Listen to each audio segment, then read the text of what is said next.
So, welcome everyone to this fourth seminar around Microfocus portfolios. Today we will concentrate ourselves on CyberRes, the CyberRes portfolio. My name is Bernard van der Aura, and I am the Business Development Manager for Microfocus.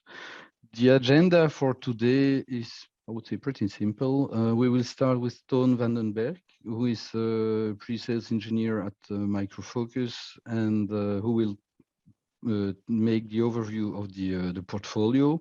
And at the end of the presentation, I will take a few minutes to explain the Microfocus Partner Program and the advantages you can find in it. And yeah, Q&A, I don't know, Toon, if you have, you prefer to wait for the questions, but otherwise, don't hesitate to interrupt. And so, yes, with that, I will give the hand to Toon. If I can stop sharing. And I think it should be fine. No? Yes, indeed. You can see my screen. Okay. Yeah. Thank you very much, Bernard. I like the fact that you called me a pre-sales engineer. It makes me more smart. I'm actually just a sales rep, in all honesty. You're a sales rep, okay. But again, a lot of I feel honored when you say that to me again. It makes me feel more intelligent. So welcome everyone. My name is Toon van den Berg. I cover the security, risk and governance products of Microfocus for the territory here in Belgium and Luxembourg. And yes, happy to be with you today and explain you a little bit more about our portfolio. See, there we go. When we talk about Microfocus, very often when I come to customers, people say like, I don't know Microfocus. It's a little bit like Procter & Gamble. You may not know the overarching company, but I'm sure that there is probably one of the brands or products within the company that you've heard of. And actually, Microfocus made a big jump forward about 3 years ago when they acquired the software branch of HP, Hewlett-Packard. And that's all the products that you see on your right-hand side. Names like Fortify, Arcsight, Peregrine Systems, where originally I come from. But also legacy products within Microfocus, like COBOL, NetIQ, Novell, probably rings a bell with some of you. So overall, we bring about 40 years of software experience to the table. We are a pure software player, meaning we do not sell hardware.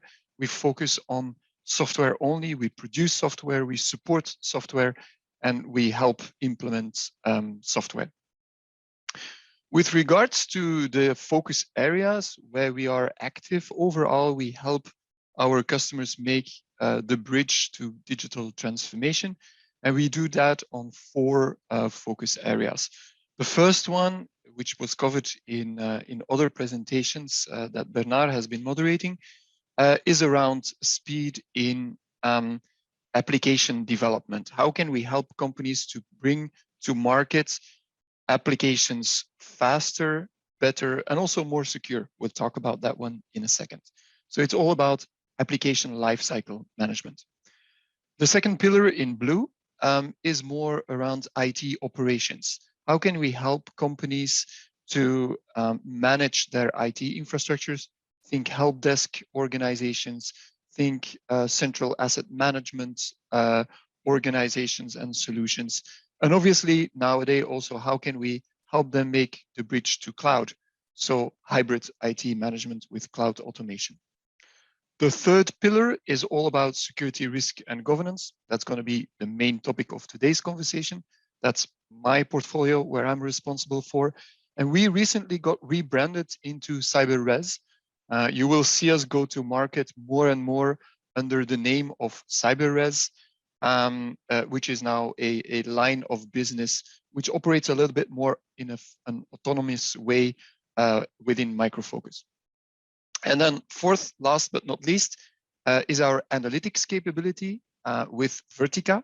Vertica is actually an analytics platform, and it is, as one example, the driver behind Uber, the taxi service. When you order an Uber, the algorithms to calculate which car is the nearest to you is actually operated by Vertica in the background.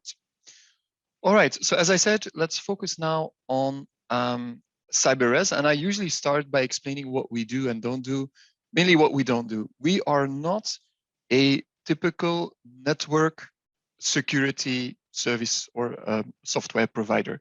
We don't have traditional network or infrastructure security components like firewalls or intrusion prevention systems. That's not something we do. Not saying it's not important, it's just not our focus. Our focus is actually on three main areas. We try to protect identities, we try to protect applications, and we try to protect data. Those are the three axes around which we have built the portfolio and which will come back in everything that we do. Here you go. This is the full portfolio of CyberRes. You will see that we have 5 pillars. In reality, there are actually really only 4. The one Interset, I'll talk about it in a second. It's more integrated within the other portfolios. First of all, we have Voltage, and Voltage is our data privacy and protection pillar. What we try to do with Voltage is identify data that we want to protect and then also protect it by encryption, hashing, tokenization capabilities. We'll talk about it.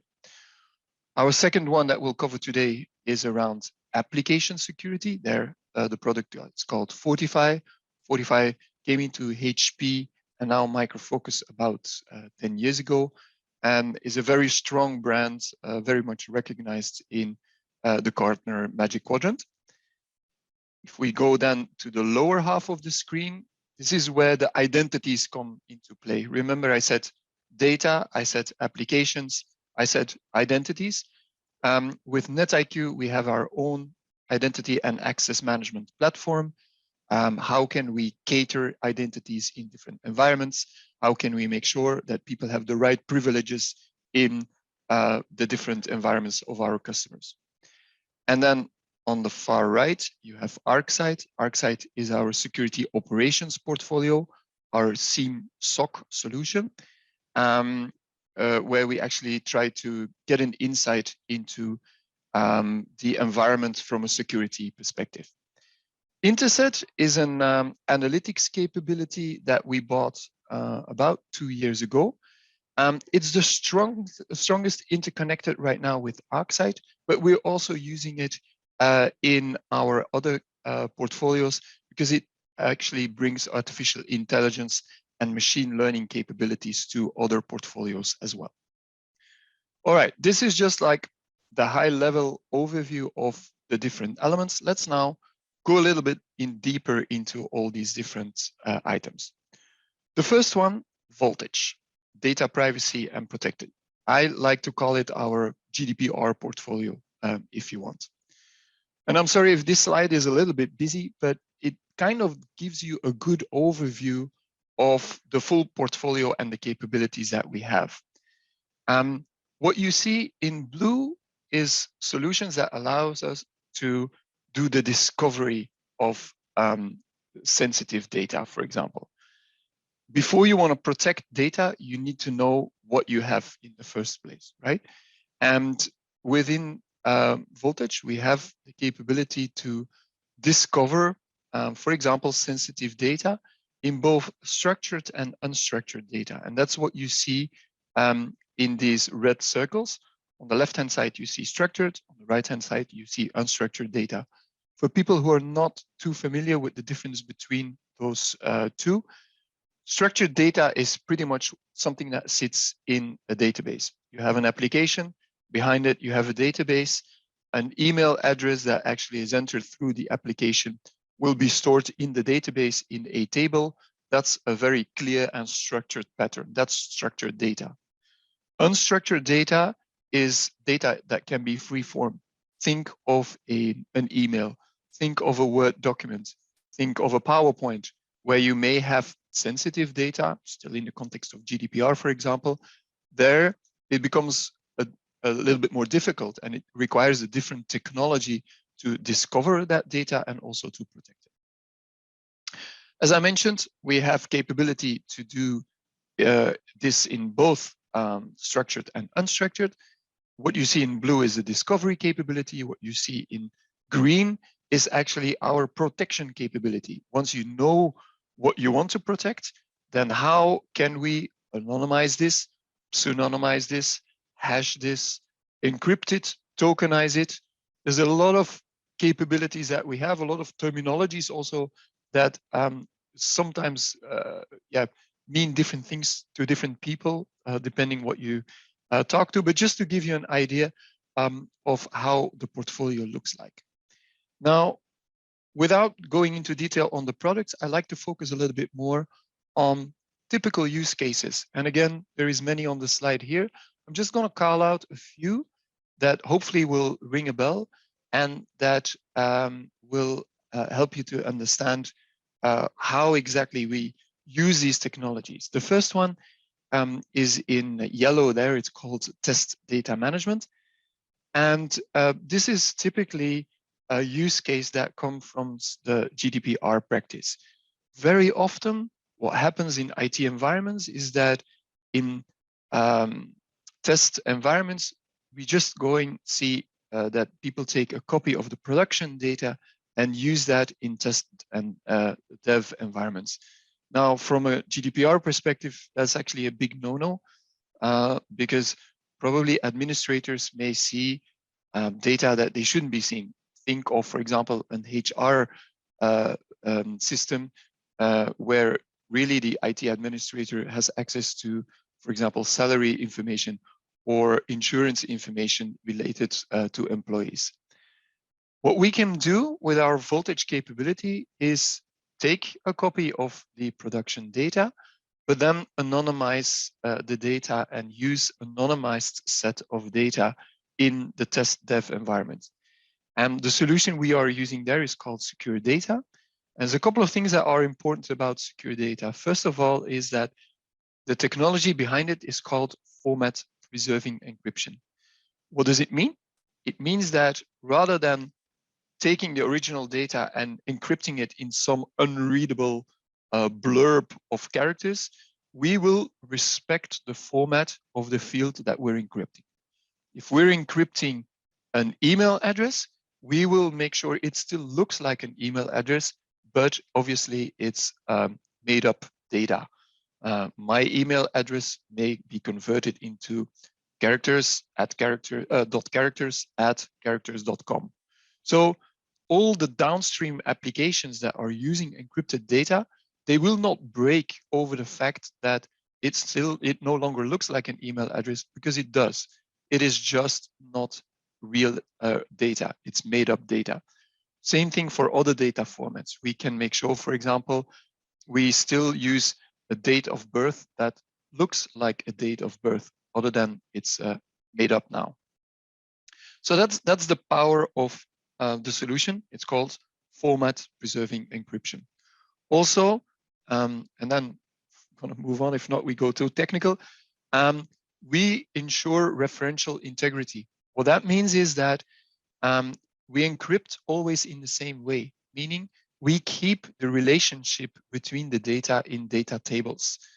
And that's very important in this particular use case, test data management, that the links between the databases, the different fields in the databases is maintained, and it actually guarantees for accurate testing. Another one, quickly, before we move on to another portfolio, is the secure data analytics. And secure data analytics, let me highlight it here for you. There you go, you should see my pointer. Has to do with the fact that nowadays a lot of companies have this pile of data that they're gathering, but they cannot really use it because there is confidential information linked to it. Think of a telco provider. Think of your own telco provider. They have a lot of data of you. They know where you are, what time of the day, because at the GSM signal that they capture, they know the location behind it. So a lot of very useful information. Think, for example, also when you browse and watch your TV channels, everything that is in the Digi recorder, very useful information, because it then tells a lot about behavior of you watching the different channels.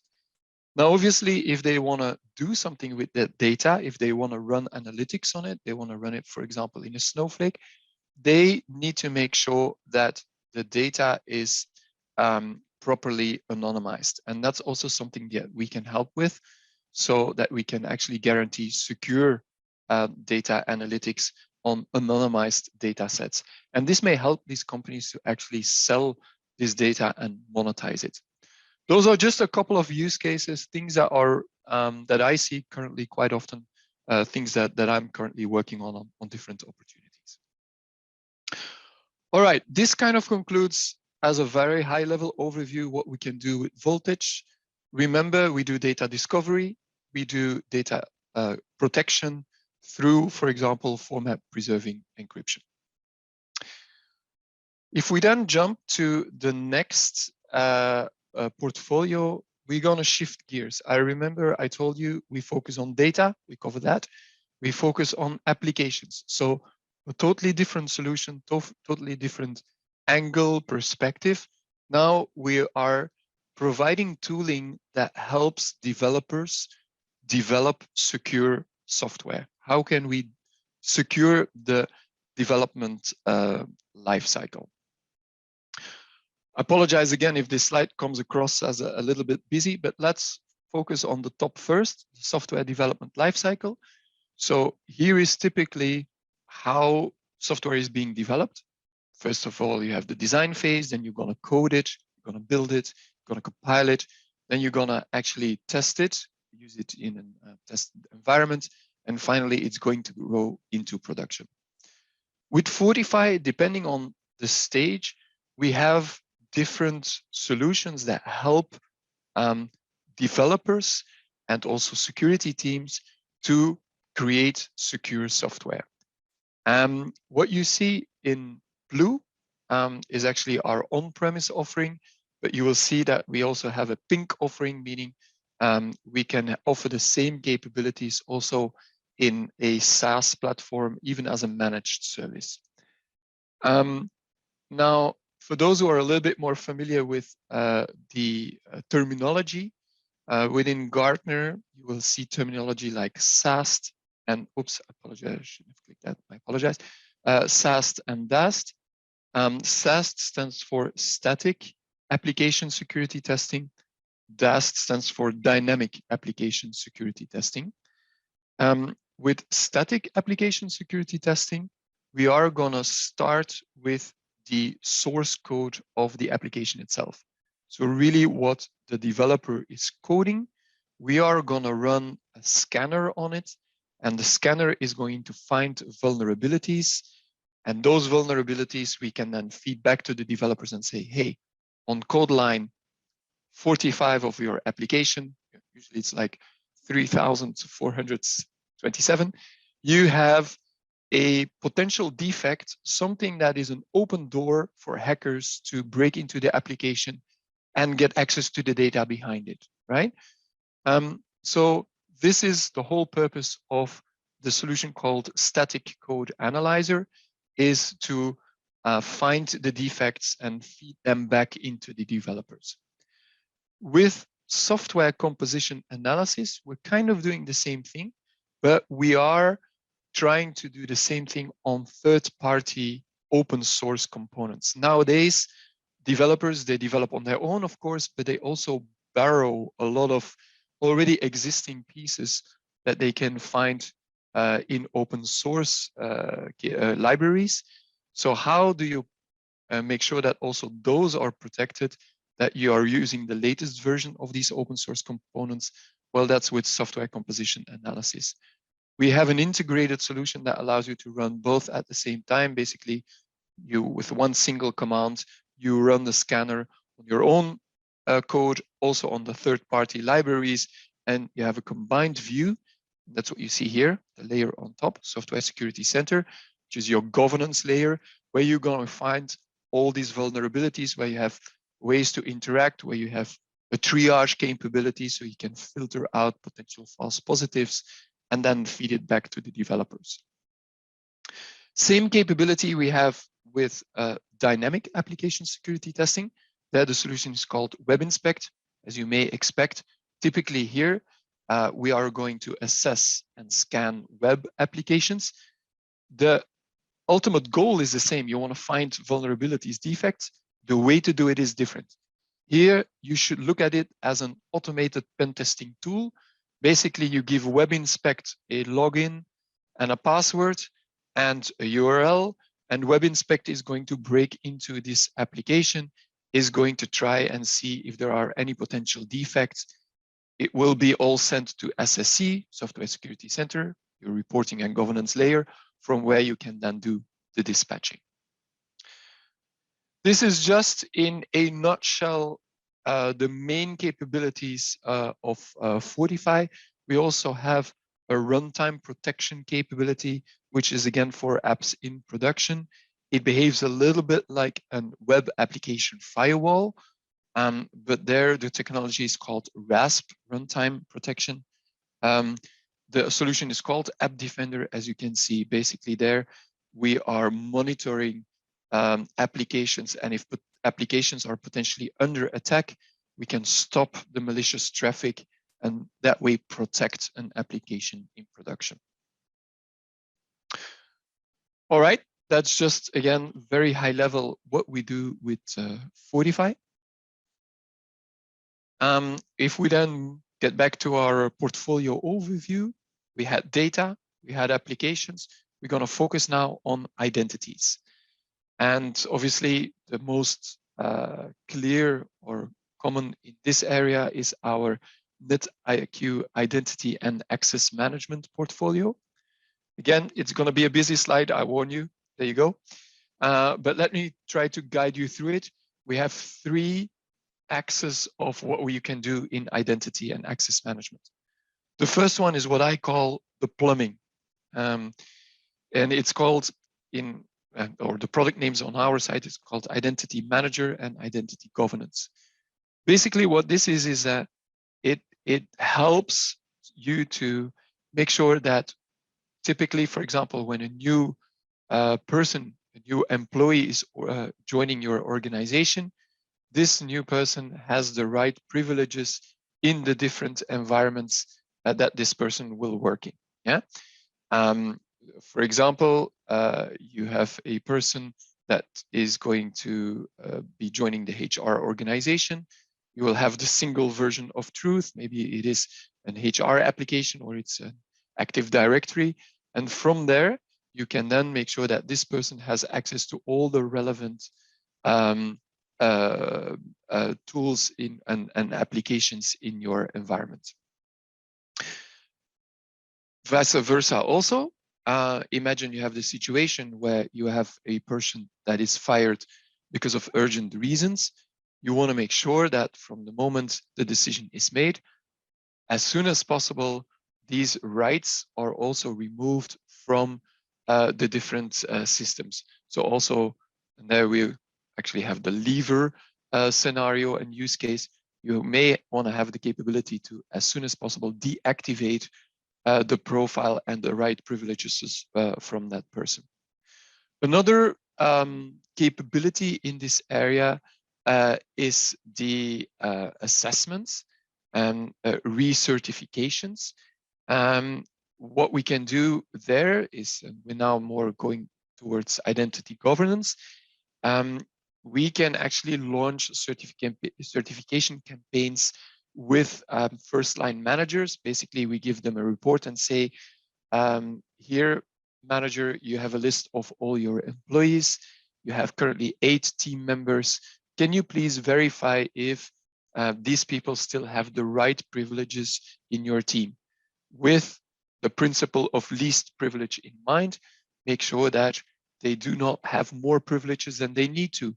Maybe a person has changed role. You shouldn't have these rights or these super rights in this particular solution anymore because he no longer has that role in the company, right? So these reattestation campaigns we can run with identity governance. This is all in this first pillar, right? The plumbing, as I call it. Sorry, I shouldn't have clicked it. I do it again. The plumbing, as I call it, but also the whole governance around this. In an identity and access management system, we also have something called access or authentication. Basically, the fact that you have a profile doesn't mean you can access it, right? Therefore, you have tools like authentication tools, also now more and more in use, multi-factor authentication tools. Specifically now with people working from home, there is a big focus on augmenting the authentication protection and adding additional layers of authentication. Not only do you need to provide a password, you also need to provide a token which you receive through an application or through an SMS, one-time password. Typically, multi-factor authentication is an example in this area. And then last but not least, how can you increase your insights into people's organization, into these different identities? How can you, for example, have a SIEM capability? We'll talk about this on the next slide as well. But also, for example, think about your privileged users, people who have admin rights. Within our NetIQ portfolio, we also have a PAM capability, privileged access management, how you can actually monitor and have specific access rights for people who have the top power of managing applications and databases. Last but not least is Arcsight. Arcsight, again, is a capability that allows you to do monitoring of identities, monitoring of your users. Typically there, the whole purpose is to detect if potentially there are breaches going on in your network. So we call it security operations. You will see that also Interset, I added it to it because this has been the most recent addition, and it's our artificial intelligence capability to do user behavior analytics on top of Arcsight. We'll talk about it. Okay, I promise you, last busy slide of today's presentation. Don't watch the slides, just watch me and I'll try to explain what it's all about. What we're trying to do with Arcsight, with a SIEM solution, is we're trying to see if potentially something bad is going on in the network. How are we doing that? We are gathering all the different events from different security devices. You may have a firewall, you may have endpoint protection, you may have an intrusion prevention system. All of these devices, they produce logs. What we do with Arcsight is we collect all of these logs and we're going to centrally store them. This is the first and baseline what you need to do. You need to have a central log management capability. And this is good because then you have also a way to do forensics. If something goes on, you have a central repository where to go and find potentially to see what has been going on. Yeah.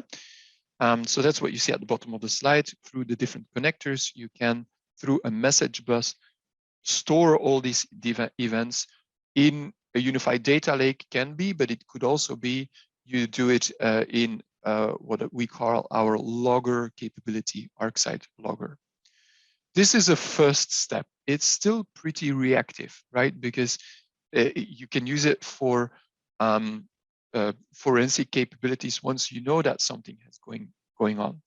Obviously, where we want to get to is a proactive stance. And that's what we do here with this real-time correlation, which is really the core of Arcsight. What we do here is we are going to build rules. We're going to build content. We're going to build filters that allow you to actually run and create incidents, create alert when something is going on. When two events happen at the same time, you can build a rule that triggers an event and says like, oh, something is not right. This needs further investigation. And that's what we do with our real-time correlation engine within Arcsight. Other than that, we actually have, as I mentioned, also a user and entity behavior analytics capability. The difference with an Arcsight correlation engine is that What you see in pink is you write it yourself. You write your own rules, your own content with an analytics capability that is machine learning based. Basically, you give input, and after a certain time, a certain period of time, in our case, it's actually up to like 4 to 6 weeks, automatically we can build patterns of user behavior, and we can then also set up alerting when something abnormal happens. And that's the capability we have added and built in with Interset. All right, that's just in a very high-level overview our security monitoring capability with Arcsight. Every good vendor deck ends with numbers, how great we are, and all the different places of the planet where we are active and where we work. I guess the most important for you is to retain that we are a pure software vendor player. We build software, we support software, and we also implement software. And that's an important one because it's somewhat of a bridge to the next part of today's presentation. It's a question I very often get from partners, and it's like, do you have your own professional services? Well, yes, we do. But you should look at them and see at them as level 3 technical experts that help our partners drive implementations. We do not have a very large scale professional services organization that runs operations or implementations from A to Z. For that, we actually rely on an extensive partner network. We have our own professional services that help our partners when this expert help is needed with deep technical knowledge. With that, I think I have given you an overview of what CyberRes is within Microfocus. Bernard, over to you. Yes, okay. So yeah, if you maybe stop share your screen. Okay, and I will share mine with the Microfocus partner overview. If I just find the slide deck here. So the goal of this presentation is not to go into all details of the Microfocus partnership, but to give you already a first, I would say, overview of the partnership. And if you have any questions, you can always come back to us, and we can I would say, go deeper in it and answer your questions. So, as every vendor, I would say, or a software vendor, Microfocus has a partner program. The goal of the partner program is, I would say, there are different goals. The one is to make you visible at Microfocus. As Toon just said, they rely on their partners to not only to sell licenses and support, but also to do the implementations and I would say sell their own services on top of the licenses. So it's important for Microfocus to know which partner has which knowledge in which portfolio. So if an account manager of Microfocus finds an interested end user, they know also with which partner they could work to I would say to set up the project. Next to that, it makes you also visible on the Microfocus partner website, which allows, I would say, everybody to see you and to see what you are, in which portfolios you have knowledge.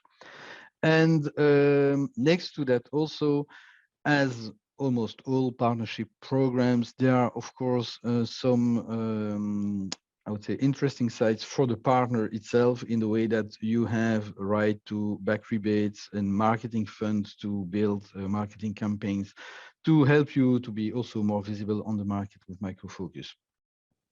So let me just start. Why do I not jump to the next slide? That's great. Just a second. Okay. No, it's okay. So as Stone explained you, Microfocus has different portfolios. He showed 4 in the slide deck I got. I have 7, but so this means that you can also concentrate yourself on a specific portfolio, like today CyberRes, for example, or if you are doing more application development, maybe around application delivery management. So you don't have to, I would say, to be specialist in all those portfolios, of course. There are some partners that are, I would say, really concentrating themselves on one, some on 2, but of course, doing everything is maybe a bit difficult. The partnership is pretty straightforward and easy. You have 3 levels. The first one is authorized, and then you go to gold and platinum. And I will just in a few slides explain you the differences. So anyway, if you want to become partner with Microfocus, you have to start as authorized partner. This is a simple process. You have to register your company on the Microfocus website. Microfocus does a review of the company. It takes more or less 2 days, and then you can get access with, I would say, user logins, access to the partner portal, and where you can access all, I would say, information around trainings, around products, and so on. So this is a pretty easy way of becoming partner. It is also a free process. It just takes you, I would say, a few minutes to do it. When you are authorized, that's good. You already have rights to some discounts and back rebates. But if you want to show your knowledge and or acquire knowledge, you can have certificates for people. And if you got 2 technical certifications and 2 sales certification on, I would say, the same product portfolio, you will become a gold partner. The certifications are not that difficult. Even me, who is not that technical, I could do the technical certifications too. So it takes, it's maybe 1 day to have both sales and technical certifications. You can, of course, stop and restart, and go on later on. And when you have the 2 people, the 2 certifications, sales and technical, which can be the same person, by the way, you become automatically gold partner. And to become a platinum partner, what I wish for you is you just have to reach a 1 million threshold annually in, I would say, in transaction with Microfocus, and then you, I would say, jump from gold to platinum. This is an overview of the different, I would say, what you get based on the level you have. I won't go into details into everything, but if you are gold, you have right to go to market and to funding. You can get leads from Microfocus. You have extra deregistration. You got also marketing funds to start campaign. And I would say it doesn't take a lot of time to go from authorized to gold. So I would say this is probably the best level of partnership. As you will get the slides after all, after the presentations anyway, you will be able to look line by line, but I won't take too long on this. One important point for the companies that are, I would say, international, is that when you have a certification, people certified, it doesn't count only for the country where the people work. So I mean, we are based in Belgium. You maybe have a subsidiary in Luxembourg or in France. And in fact, Microfocus is looking at the certification based on regions. Our region is Gallia, which covers France, Belgium, and Luxembourg, which means that if you have people certified in one of those 3 countries, automatically, I would say your subsidiaries in this region will get the same level of certification. So for example, you will become gold. So this is also important if you are based in Belgium and Luxembourg. You don't have to have people from both countries doing the same certifications. Now, how to become to have the certification?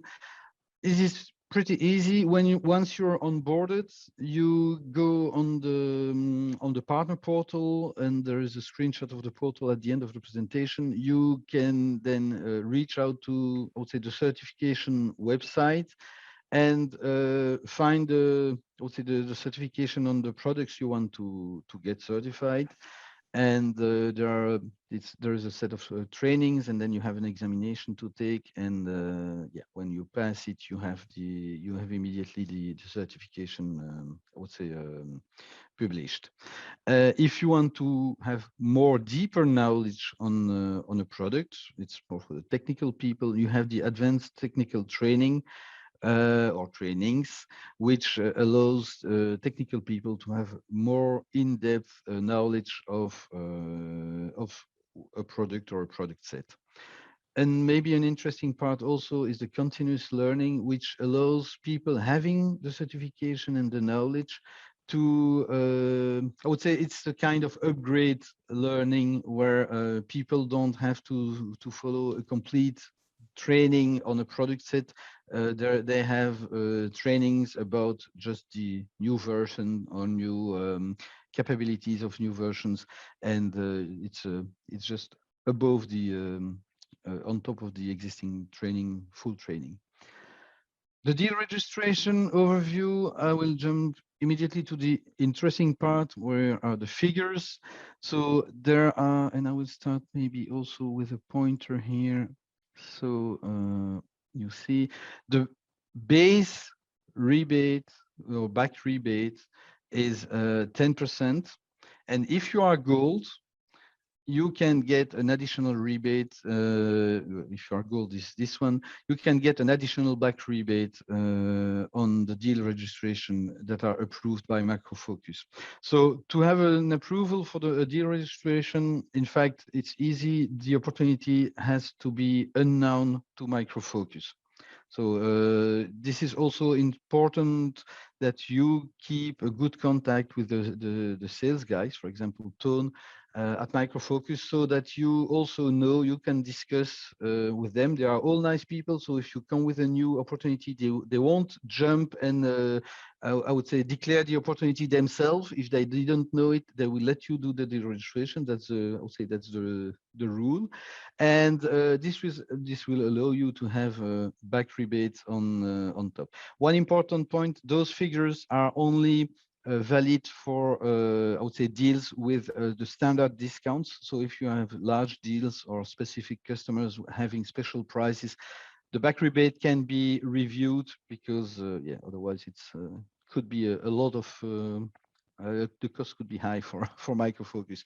Which deals can be registered? I would say almost all new deals. So the most important, what is not covered is, for example, all renewal of subscriptions, all renewal of support for existing projects. Once again, there are some products that are not covered also for the registration, but as you will get the slides after. I won't go in too much into details. The marketing development fund I talked about for the gold and platinum partner, I would say this is more a slide about the process. It means that you have an idea about the marketing activity. You can, on the partner website, I would say declare the activity, tell Microfocus, I want to do, I don't know, a mailing, a webinar like this one. You will submit on the website the activity. Microfocus will review it, see if they can find money for that, if it is, I would say, compliant with the rules for the marketing activities of Microfocus. And once you have the approval, you can start, I would say, to start with your activity. And when your activity has been done, you have to send proof of activities to Microfocus, like a copy of the mailers you sent and so on. And once it's approved by Microfocus, they send you you send them a PO. They send you a PO. You send them the invoice, and you get the money. So it's pretty straightforward. There are people for each of the portfolios. There are dedicated people for marketing. So we can bring you in contact with them also if you have ideas. And so you can start with any kind of marketing activity as long as it's within the lines that Microfocus defines. And this is maybe the last slide with the partner portal. In fact, the partner portal is this one. When you log into the partner portal, you will get that with, in fact, one block regarding MDF. So the marketing activities, you have an overview of the marketing activities that have been done, that are running, but this is also the link where you can declare new or ask for new funding for new activities. There is also a link, an overview of the leads that you will get from Microfocus, and here you can also have links to sales certification. This is not a set, but you just have to click, and you will get also links to the sales certification, as I said, which are also, I would say, split it between the portfolios, so it's easier to find out where, when you know where in which portfolio you want to work, you just click on it, and you have the sales and technical certifications and trainings. You have the product announcements. You have also tools like, I'm just trying to find it out, but you have also information or tools for marketing, marketing activities like mailers, logos, and so on. So this is, I would say, the one-stop website for a partner to have access to all information and tools needed for you as a partner of Microfocus. And with that, I think this is my last slide. No, there is one last slide also that will be interesting for you. This is a slide with an overview with all the websites and rules that can be interesting for a partner. So this is maybe the good summary of the partnership. And with that, now this is really my last slide. So I will thank you all for being there. And as I said in the beginning, don't hesitate to contact Microfocus or Tech Data to if you have any question regarding the partnership or a product. We will help you to, I would say, to reach out to the right person at Microfocus, depending on the portfolio you're interested in. So thank you very much, and maybe see you in the next webinar.